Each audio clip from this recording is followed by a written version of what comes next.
자, 할렐루야. 이게 모인 숫자에 비해서 소리가 좀 작은 것 같습니다. 할렐루야. 자, 우리 한번 이청삼진 한번 손들어 보실래요? 네. 번쩍 안 드시는 분들은 창피해서 그러신 거죠? 다시 한번 이청삼진 손들어 보실래요? 네, 감사합니다. 오진 한번 손들어 보시겠어요? 네, 감사합니다. 이렇게 절반씩 이렇게 인원이 잘 맞춰서 온 것 같습니다. 여러분 너무 반갑고요. 우리 황 목사님이 오픈 찬양을 해주시면서 오늘 예배를 인도하시면서 이렇게 여러 가지 좋은 말씀들 많이 나눠주셨는데 이 예배가 여러분의 가슴에 다시 한번 불을 붙일 수 있는 그런 예배가 되기를 소망합니다. 아멘. 이청 분위기가 원래 이런가요? 제가 그 학원 선교부 고등학생들을 같이 섬기다가 와서 그런지 여러분 좀 많이 이렇게 처져 있는 것 같아요. 이렇게 아멘 하면은 더 크게 하실 수 있는 것 같은데, 자, 아멘이십니까? 네, 뭐 이렇게 아멘 크게 하면 주름살 펴집니다 이런 거 해야 크게 하실 거예요? 아니시죠? 네, 좋습니다. 우리 말씀 보도록 하겠습니다. 고린도후서 12장 7절에서 10절까지 말씀입니다. 고린도후서 12장 7절에서 10절까지 말씀입니다. 여러분 가지고 계신 성경이나 우리 스마트폰 혹은 앞에 있는 스크린을 통해서 같이 말씀을 우리 합독해서 읽도록 하겠습니다. 시작. 여러 계시를 받은 것이 지극히 크므로 너무 자만하지 않게 하시려고 내 육체의 가시 곧 사탄의 사자를 주셨으니 이는 나를 쳐서 너무 자만하지 않게 하려 하심이라.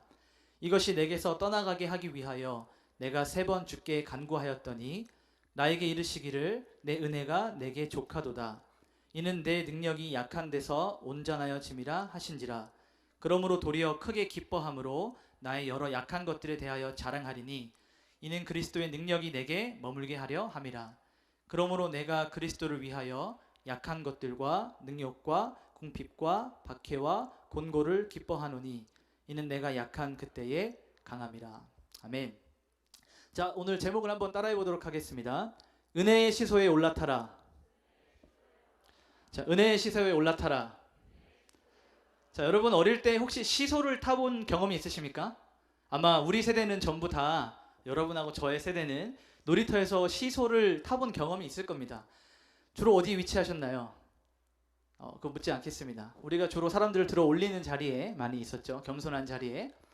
시소를 타면 저는 이 시소를 보면서 굉장히 정직한, 그러니까 이 시소라는 아이들의 이 장난하고 놀 수 있는 놀이기구가 굉장히 정직하다고 했어요. 속일 수 없는, 분명한 무게를 그대로 보여주는, 한 사람은 내려가면 한 사람을 올라가는, 앉았을 때 거의 수평인 경우는 드물죠. 그런 일들은 거의 일어나지 않죠. 제가 오늘 이 은혜의 시소에 올라타라 라는 이 제목으로 여러분과 같이 이 바울에 대한 말씀을 나눌 때 우리가 정말 위치해야 될 곳이 어디 있는지 여러분이 발견할 수 있는 날 되시기를 소망합니다. 오늘 우리가 읽었던 이 본문은 여러분이 평소에도 이미 많이 들어서 잘 알고 계시는 말씀일 겁니다. 하나님의 귀한 종으로 자신의 평생을 드렸고 결국에는 목숨까지 순교의 자리로 내놓았던 바울이었지만 그의 삶에는 걷어낼 수 없는 불편한 육체에 가시가 존재하고 있었습니다. 오늘 우리에게 주어진 7절에서 10절까지 이 4절 말씀이지만요, 이 말씀들을 우리가 한번 살펴보면서 내 삶 가운데 그럼 이 바울의 이야기와 어떤 연관이 있는지, 나는 어떻게 이 말씀들을 적용할 수 있는지 여러분이 그 해답을 좀 찾아가시기를 바랍니다. 제가 7절 말씀을 다시 한번 읽어보겠습니다. 여러 계시를 받은 것이 지극히 크므로 너무 자만하지 않게 하시려고 내 육체의 가시 곧 사탄의 사자를 주셨으니 이는 나를 쳐서 너무 자만하지 않게 하려 하심이라. 여러분, 먼저 바울은 하나님께 계시를 받았습니다. 계시. 여기서 이 계시를 받았다라고 하는 이 말씀은 하나님의 말씀 혹은 환상 또는 하나님 나라의 비밀 등으로 우리가 해석을 할 수가 있습니다. 하나님께서는 이 바울에게 당신의 나라의 복음 확장을 위해서, 하나님 나라의 복음 확장을 위해서 이러한 환상과 하나님 나라의 말씀과 비밀을 보여주셨어요. 그리고 그를 위하여 살도록 하셨습니다. 이 계시는 단순히 바울에게 특별한 은사로 작용해서 난 엄청난 것을 가지고 있어, 나는 하나님 나라의 환상을 보는 사람이야, 나는 하나님 나라의 비밀을 아는 사람이야 라고 스스로를 드러내기 위해서가 아니라 철저하게 그를 통하여 만나게 될 영혼들, 바울을 통하여서 접촉하게 될 영혼들을 위하여 하나님께서 주신 것이라는 것이죠. 무슨 말씀인지 이해가 되십니까? 여러분도 하나님께 받은 은사들이 각각 다 있을 줄로 압니다. 아직 발견하지 못하신 분들도 계시고 나에게 은사가 어떤 건지 아시는 분들도 계실 텐데, 여러분이 가지고 있는 은사, 달란트라고 하는 것은 여러분 자신을 위하여 존재하지 않는다는 사실을 여러분 기억하셔야 됩니다. 자, 그런데 놀라운 것은요, 하나님께서 너무너무 사랑하시는 이 바울에게 계시를 주심과 동시에 무엇을 주셨냐면 육체의 가시를 주셨어요. 육체의 가시. 이는 실제로 바울의 삶을 굉장히 고통스럽게 하고 아프게 하는 아주 육체적인 아픔이었습니다. 이 바울에게 주어진 육체의 가시는요, 시제로 따진다면, 시간적 흐름으로 따진다면 현재 진행형입니다. 그러니까 바울이 지금 이 고린도 후서 12장 7절을 기록하는 순간에도 여전히 육체의 아픔, 육체의 가시로 인하여서 고통을 당하고 있다라는 사실이에요. 자, 학자들에 의하면요, 바울에게 주어진 이 육체의 가시가 뭐냐, 우린 이런 거에 관심이 많잖아요, 그렇죠? 바울은 도대체 어떠한 아픔을 겪고 있었냐, 이런 거에 관심이 많은데, 학자들이 이제 막 연구를 하면서 한 두 가지 정도로 간단하게 좀 추려볼 수가 있습니다. 첫 번째는 바울의 이 육체의 가시라고 하는 것은 간질병이다.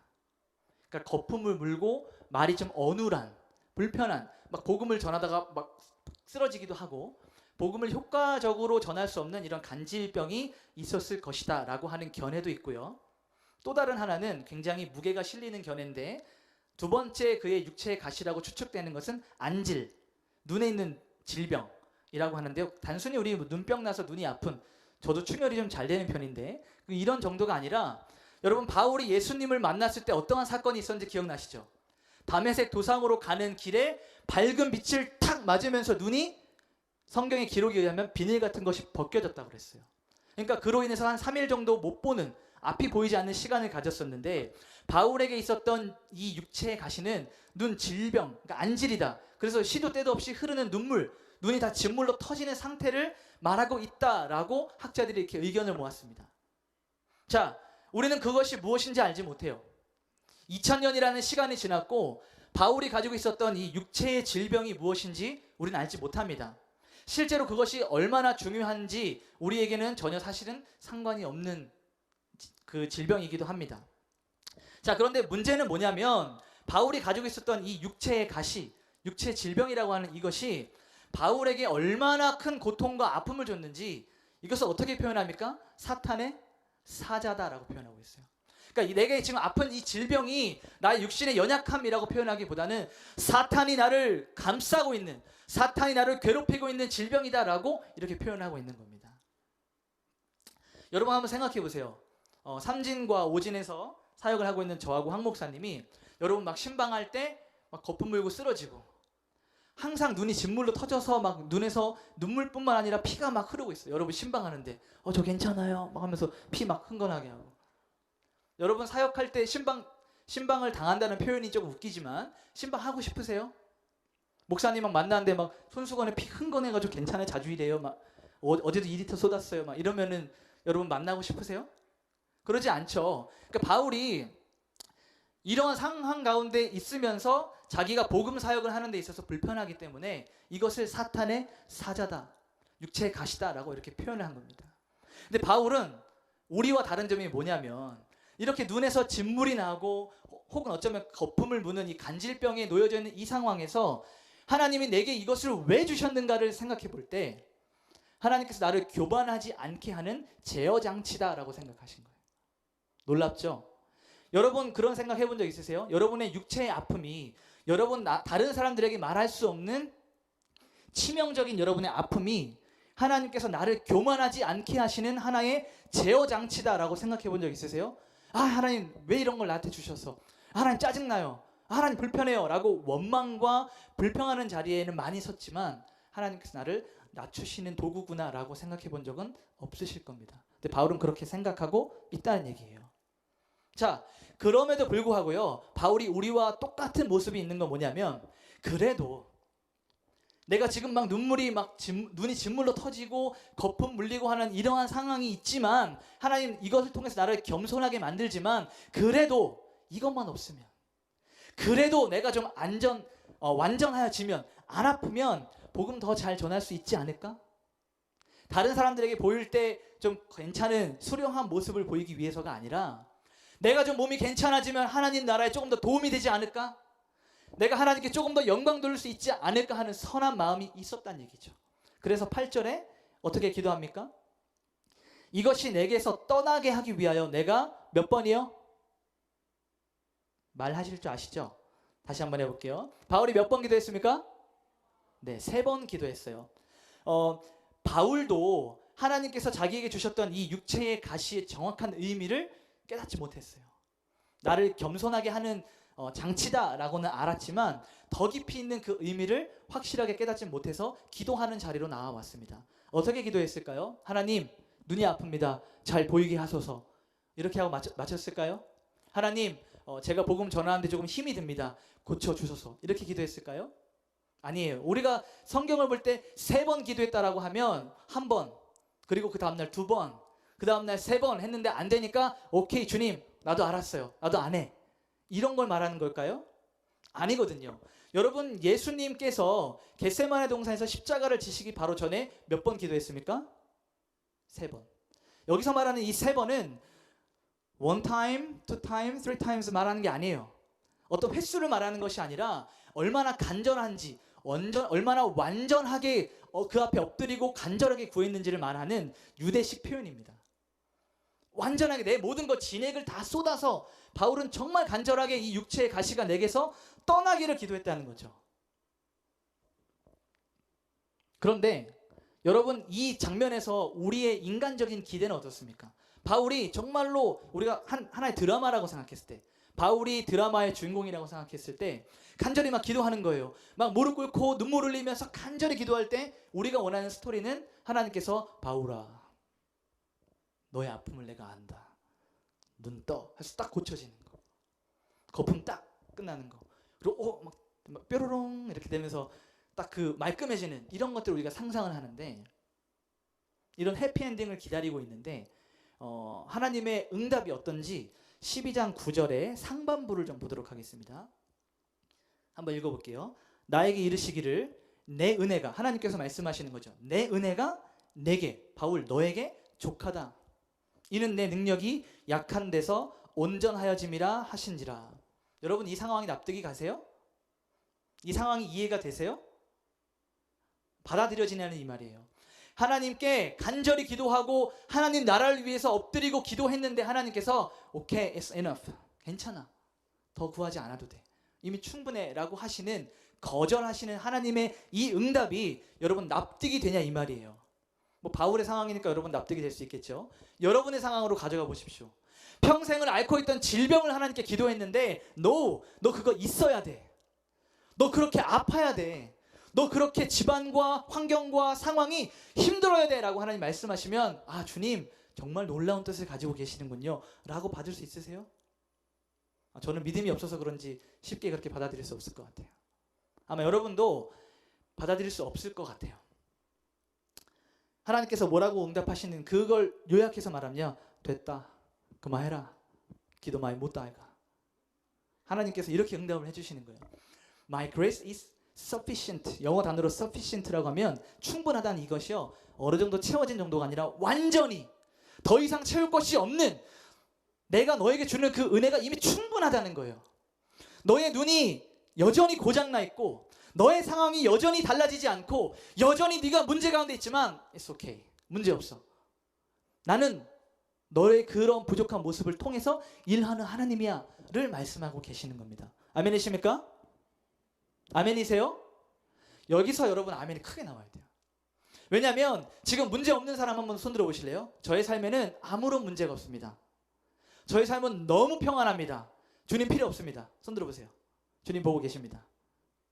하나님 없어도 괜찮아요 하시는 분 없죠? 여기 계신 한 70여 명의 모든 예배자들이 크고 작은 문제들이 다 있습니다. 육체적인 문제, 상황적인 문제, 직장에 대한 문제, 관계에 대한 문제, 여러분 부모님과의 갈등, 친구와의 문제, 재정적인 문제 다 있습니다. 그래서 이러한 문제들을 가지고 언제나 하나님 앞에 나아가요. 금요 철야 시간에 가서 울며 기도합니다. 뭐라고요? 하나님 이 문제를 해결해 주소서. 하나님 이 육체의 가시를 빼주소서. 하나님 이 사탄의 사자에서 나를 놓아주소서 라고 하는 기도를 해요. 하나님의 응답은 언제나 똑같습니다. My grace is sufficient for you. 내 은혜가 너에게 충분하다. 내 은혜가 이미 너에게 족하다라고 말씀을 하시는 거예요. 근데 저는 이러한 하나님의 방법이 싫습니다. 하나님이 이렇게 하시는 이런 방법들이 별로 안 좋아요. 너무 불편해요. 하나님이 우리를 더 사랑해 주시고 이런 어려움들을 좀 제거해 주시고 더 안아 주셨으면 좋겠어요. 여러분 그러시죠? 제가 싫어요? 같이 좀 소통하려고 우리 오프라인에 모였잖아요. 이제 온라인 아니잖아요. 그렇죠? 지금 줌 하는 느낌이 자꾸 들어가지고 굉장히 다 음소거가 돼 있어서 불편한데, 자, 음소거를 지금 다 같이 풀겠습니다. 자, 푸시고. 자, 여러분, 하나님이 여러분 괴롭혔으면 좋겠습니까? 네, 하나님이 여러분을 사랑과 우쭈쭈 해주는 이러한 애정으로 좀 여러분의 삶을 잘 인도해 주셨으면 좋겠죠? 저도 그래요. 저도 그래요. 근데 바울은요, 어떻게 대답을 하는지, 하나님이 됐어, 너 그만 기도해, 이 기도 이미 충분해. 그리고 나서 하나님이 내 은혜가, 내가 너에게 지금 부어주는 선물이, 너의 삶을 통해서 내가 하는 역사가 이미 충분해 라고 말씀하시면서 이렇게 응답을 주셨더니 바울이 이제 대답을 하는 겁니다. 12장 9절의 하반부를 봅시다. 그러므로부터 나오는 부분이요. 자, 한번 보겠습니다. 시작. 그러므로 도리어 크게 기뻐함으로 나의 여러 약한 것들에 대하여 자랑하리니 이는 그리스도의 능력이 내게 머물게 하려 함이라. 여러분, 바울도 제정신이 아니죠? 바울도 지금 온전한 상태가 아닙니다. 아니어야 돼요. 적어도 우리의 입장에서는요. 세상적 관점으로 본다면 굉장히 문제가 있는 사람입니다. 바울은요. 오히려 하나님 앞에 더 크게 울부짖어야 되죠. 내가 너를 고쳐주지 않을 거야. 나는 너를 여전히 그 어려운 상황에 둘 거야 했을 때 바울이 어떻게 기도해야 돼요? 무릎 꿇으면서 Why me? 하나님 왜 나예요? 베드로 아직 살아있잖아요. 하나님 야고보도 있잖아요. 하나님 12사도 있잖아요. 왜 Why me? 왜 나예요? 라고 외쳐야 정상이에요. 우리의 관점으로 본다면, 세상적 관점으로 본다면. 근데 바울은 어떻게 해요? 하나님이 충분하다고 하니까 태도가 180도 바뀝니다. 그러면서 어떠한 일을 하냐면요, 이것이 하나님의 사랑이다. 너의 가시, 너의 그 안질이, 너의 그 간질이, 너의 그 아픔이 나의 사랑이고 나의 은혜다라고 말하니까요, 바울이 이상한 짓을 하기 시작해요. 뭐냐면 갑자기 기뻐하는 거예요. 아, 그래요? 이게 나의 기쁨이었군요 라고 하면서 나의 다른 여러 약한 점들을 찾기 시작한 겁니다. 육체의 가시를 가지고 나갔는데 12장 9절에 하반부를 보니까요, 나의 여러 약한 것들에 대하여 뭐 한다고요? 자랑하리니. 여러분, 약점에 대해서 자랑하시는 타입이세요? 약점을 감추고 있죠. 우린 다 가면 쓰고 가식적으로 서로를 대하잖아요. 나의 부족한 것은 감추고 잘하는 것은 꺼내는. 근데 바울은 지금 그의 약함이, 그의 아픔이, 그의 고통이 하나님의 은혜라고 하니까 내가 어디가 또 약하지?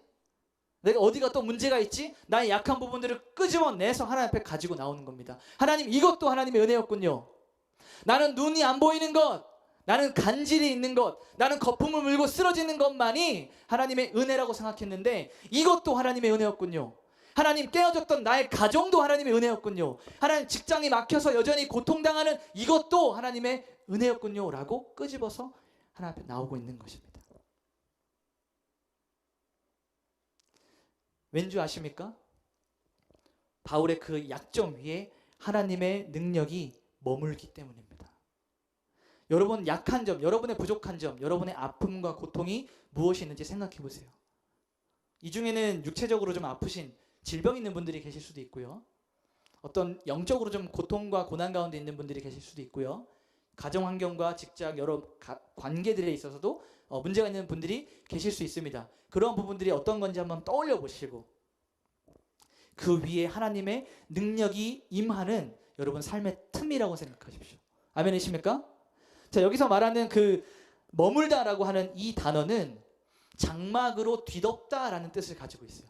원래 의미가 그리스도의 능력이 내게 머물게 하려 함이니라, 이 말의 원래 의미는 장막으로 뒤덮다. 다시 말하면 무슨 말이냐면 바울의 이 약점이 사라진 것이 아니라 그리스도의 능력이 바울이 있는 그 약점 위를 덮어버리는 겁니다. 여전히 존재하지만 사람들은 그 덮여있는 그리스도의 은혜를 보기 때문에 바울의 약점을 보지 못하게 되는 거예요. 여러분이 하나님께 기도할 때 여러분의 약점이 쉽사리 사라지지 않지만 사람들이 여러분의 아픔과 고통과 약점을 보는 것이 아니라 그리스도의 능력으로 뒤덮여 있는 하나님의 은혜를 보게 될 줄로 믿습니다. 아멘? 아멘? 여러분이 믿고 받아들이는 자에게는 그러한 놀라운 은혜가 있을 거예요. 자, 그러면서 10절에 바울은 자기의 육체의 가시에 대한 하나님의 그 답변, 응답을 듣고 이제 앞으로 내가 어떻게 살아갈 것인가에 대한 그의 결론을, 그의 인생의 고백을 내어놓습니다. 10절을 우리 같이 한번 소리내서 읽어볼까요? 10절 말씀을 읽어보도록 하겠습니다. 시작. 그러므로 내가 그리스도를 위하여 약한 것들과 능욕과 궁핍과 박해와 곤고를 기뻐하노니 이는 내가 약한 그때의 강함이라. 아멘. 아멘. 여러분, 약함이 여러분의 강함이 될 줄 믿습니다. 제가 키가 커요. 웃으시는 분들은 네, 제가 키가 작죠. 아멘. 누가 했어요? 아멘. 제가 들었습니다. 제가 키가 크지 않아요. 하나님이 저는 어떻게 보면 이게 컴플렉스가 될 수 있죠. 키가 작고 다 이렇게 남들 클 때 뭐 했냐라고 하는데 저도 잘 모르겠어요. 근데 하나님이 은혜를 부어주시면 단 위로 오르셔서 올려주셔서 밑에서 올려다보게 합니다. 아멘이십니까? 이거는 그냥 제가 우스갯소리로 한 거고, 여러분의 인생 가운데 낮아지고 아파하고 고통당하고 괴로워하는 그것들을 통해서 하나님의 능력이 나타나게 될 거예요. 바울의 기도 제목이 무엇이었습니까? 지금까지 바울의 기도 제목이 육체의 가시를 제거해 주소서, 나를 아프지 않게 하소서. 근데 이제 바울은 무엇을 위해 기도합니까? 10절에 진정한 기쁨을 얻기 위해 기도하는 거예요. 이제 내가 침을 흘리고 고통당하고 거품 물며 쓰러지고 눈에 진물이 나는 이러한 것들을 제거하기 위해서 기도하는 것이 아니라 내가 그리스도 예수를 위하여 살아가는 진정한 기쁨을 맛보게 하소서. 내가 약할 때 하나님의 강하심이 드러난다면 계속해서 약하게 하소서라고 기도 제목이 변화되는 겁니다. 여러분, 돌아오는 주일부터, 아니 오늘 이 시간부터 여러분 기도 제목이 좀 바뀌었으면 좋겠어요. 맨날 주소서, 하나님 뭐 해주소서, 하나님 뭐 해결해 주소서가 아니라 이제 내가 주를 위하여 무엇을 하면 좋겠습니까? 이제 내가 주를 위하여 어떻게 살면 좋겠습니까? 라고 기도가 좀 바뀌어야 되지 않겠습니까? 고등학생들처럼 중학생들처럼 하나님이 이거 해주세요 저거 해주세요 라고 하지 말고, 이제 여러분 2000년부 정도 됐으면 신앙의 주도권을 여러분이 가지고 살아갈 수 있는 나이가 됐다면 하나님 앞에 내가 주를 위하여 무엇을 드릴 수 있을까? 내가 속해 있는 그 직장에 아무도 알 수 없는, 지금 마음에 안 드는 직장 상사와 부딪힘 있고 갈등 있는 그 자리에 나를 왜 보내셨는가를 알아야죠. 물론 그 자리가 여러분의 육체의 가시가 될 수 있습니다.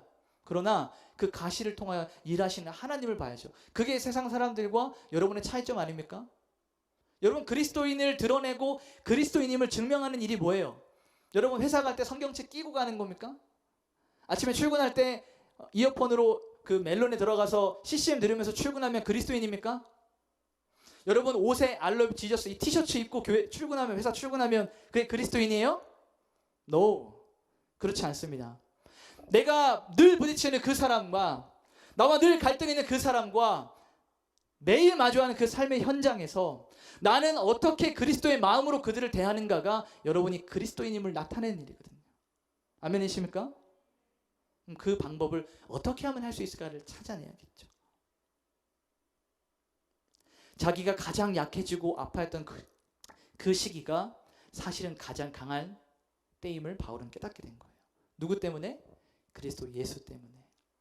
우리 찬양팀 잠깐 앞으로 나와주시겠습니까? 오늘 말씀의 결론을 맺도록 하겠습니다. 바울은 자기의 이 약점들을 감추고 가리고 좀 숨겨달라고 하나님 앞에 나왔어요. 아마 여러분들도 같은 마음이라고 생각합니다. 하나님 앞에 나아갈 때 하나님, 내게 아직 해결되지 않은 이 문제들 하나님 좀 해결해 주세요. 하나님, 아직 풀리지 않은 이런 어려움들 좀 고쳐주세요. 이런 마음으로 하나님 앞에 나왔습니다. 근데 하나님이 이렇게 말씀하시죠. 바울아, 너에게 가시가 있고 네가 연약하고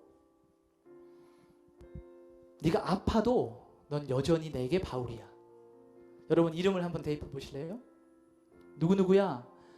너는 여전히 깨지고 여전히 박살나고 여전히 아파도 나에게는 누구누구야. 괜찮아. 너는 무엇을 해서가 아니라 존재 자체가 이미 내게는 귀한 자녀란다 라고 하나님께서 응답을 해주시는 거예요. 세상에서 버림을 받아도요, 네가 거품을 물고 쓰러지는 그 길거리의 한복판에서도 너는 여전히 내게 바울이야. 무너져도 괜찮아. 주저앉아도 괜찮아. 그럴 때마다 내가 가장 가까이 있을 테니까. 하나님이 우리에게 주시는 응답입니다. 네가 가장 약한 그때에 내가 드러나지 않니? 네가 가장 무너지는 그 밑바닥에 내가 있지 않니? 라고 주님이 우리에게 말씀하고 계시는 거예요. 그때 바울이 이렇게 고백하죠. 네 주님, 이제 더 나은 삶을 위해서 기도하지 않겠습니다. 사람들에게 보이는 나의 약점과 약함을 가리워달라고 기도하지 않겠습니다. 내 힘으로 극복할 수 없는 그 자리에 하나님이 드러나시길 기도하겠습니다. 그리고 그것이 내 삶의 가장 큰 기쁨임을 고백하겠습니다. 나와 함께하여 주소서. 여러분, 은혜가 뭡니까? 은혜가 부족한 여러분들이 세상 가운데 우뚝 서는 것이 은혜입니까? 여러분의 월급이 전년 대비 100% 상승하는 것이 은혜입니까? 여러분이 하는 세컨잡, 솔잡이 막 부흥해가지고 이제는 더 이상 일하지 않아도 패시브 인컴으로 여러분의 수입이 막 늘어나는 것들이, 그것이 은혜입니까? 그것이 은혜라고 생각한다면 이 문을 뛰쳐나가도 좋아요. 그것을 목표로 해서 더 나은 삶을 위해서 이 자리에 앉아있다면 이 문을 차고 나가셔도 됩니다. 하나님은 그것을 은혜라고 하지 않아요. 여러분의 성공을 하나님은 은혜라고 하지 않는다고요. 좀 불편하시죠? 이게 불편해야 돼요. 이게 여러분의 삶을 찔러야 됩니다. 나는 무엇을 향하여 달려가고 있는가? 이 시간에 바울의 삶과 견주어 봐서 여러분 고민하고 살펴봐야 돼요. 여러분, 제가 처음 시작할 때 시소 이야기 기억나시죠? 시소. 여러분이 여러분 삶의 무게 중심을 많이 가질수록 주님이 있는 자리가 없어져요. 여러분이 자리를 많이 차지할수록 주님이 앉으실 자리가 없다고요. 여러분이 비우고 가벼워지고 가지고 있는 것이 없어질수록 주님의 자리가 더 커지는 줄로 믿습니다. 아멘. 아멘. 주님 앞에 나가시길 소망합니다. 우리 이 시간에요, 한번 찬양하며 나가도록 하겠습니다.